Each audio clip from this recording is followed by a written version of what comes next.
All right, welcome back, everybody. We're going to go ahead and we're going on to our final Frankenstein head here on the last one. And for this one, we're going to go ahead and really strip it down and play a bit. So let's go ahead and I'm going to go ahead and zoom into it and my Command or Control key. And for this one here, let's go ahead and take the settings here a little bit different. Let's go ahead and take the image trace and set that for silhouette. Okay, let's take that for silhouette. Remember I said earlier, I said in the last video, tracing may proceed slowly with a large image. You wish to just click on do not show me again and it'll go away. There you go. Say okay. Now, confining it, look at that. Now I'm just down to black and white. So I've got this really, really haunting image here, which is pretty cool. So let's go ahead and crank that up. Just take that down just a little bit. And it opens up a little more white. But I want to leave a little bit of that black there. I want that creepy black that's still there. So I've got all that darkness. Ooh, very spooky. But let's go ahead now and take those paths and take those low. And to the corners, take those low. Notice those go by really quickly this time because there's so much black there's less for it to have to detail. So I'll take this down and ever so slightly take it down a little bit, like about 10 points. See what it does there. And take it down about another 5-6 points. See what it does there. So I'm slowly taking it down. Now I'm at 222. Ooh, so I just brought some of the black up on the side there. Let's go to add a little more. Boom, bring a little bit more up there. See what I can get. There we go, bring a little more there. A little more of the face. A little more of the background on the other side there. Kind of like that, because now I get a little bit of the white on the other side of the face. As I'm playing with it here, I'm just trying to see what I can get. Ah, there we go. That's a little bit too much, I think. There we go. We'll take it back over there. All right, let's go. I'm going to expand it a little bit. But again, certainly you'll be playing with your own and doing it a little bit differently on yours. But what I'm going to do right now is I'm going to go back in and use my paintbrush. And I'm going to go ahead and make it a little bit larger here. So I'm going to go to my, after I've now done loaded it here, I'm going to go over to my painting here. And I'm going to select my paintbrush there. There we go. Black on there. So I'm going to go back in here now, and I'm just going to kind of outline a little bit around that ear. Just a little bit there. Go in and out a little bit.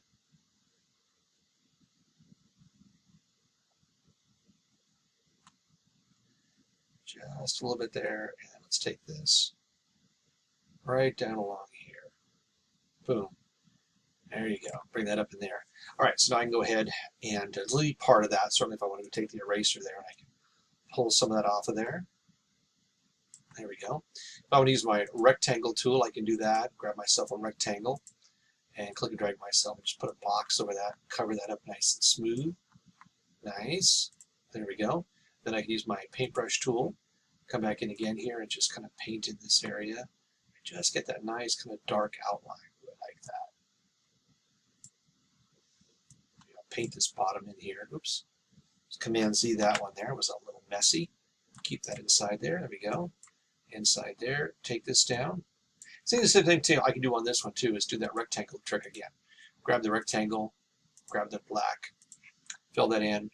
I could go back in and use the paintbrush. I can select the areas, but I've got all those little tiny areas in there, right? So if I spend the time to select all those, well, that's just spending a lot of time doing a lot of the drawing I'm not doing. So I'm just going to go back into here. There we go. Maybe I'll expand that out with my black arrow here and drag that over. There we go. Drag that onto that. Ooh, I like that. Look at that. So now I've got this nice little bit here. I think I will go do one more thing. I think with that paintbrush, I'm going to go and shrink that paintbrush up. Oh, let's take it down. I can't take it down. Make it pretty accurate for myself. Say okay. And then go ahead and zoom in. And I take that paintbrush in here and just go back in there. Pull a little bit more of that in there. A little bit closer in that. There we go. Nice. I think, you know, what I might do is actually go up like this. Getting really close. And then a little trick for you. Go back in and draw in reverse. Use that eraser tool and make it fairly tiny. Make it like just like 1 point. And then come back in here. Right there.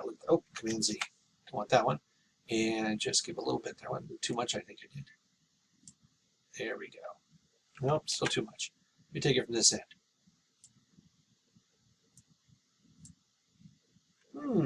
Yeah. All right, we'll leave it like that.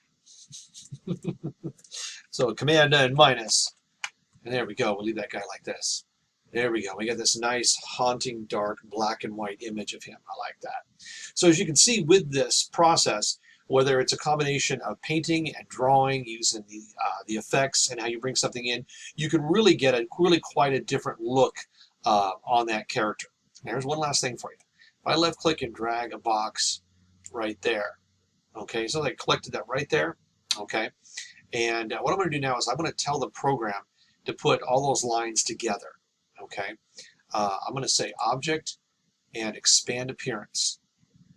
Okay, and that puts them all together. Now what I'm going to do is go back over to here where it says painting and go back to tracing. Now this is a few steps ahead here, guys. But with the tracing on this one, there we go.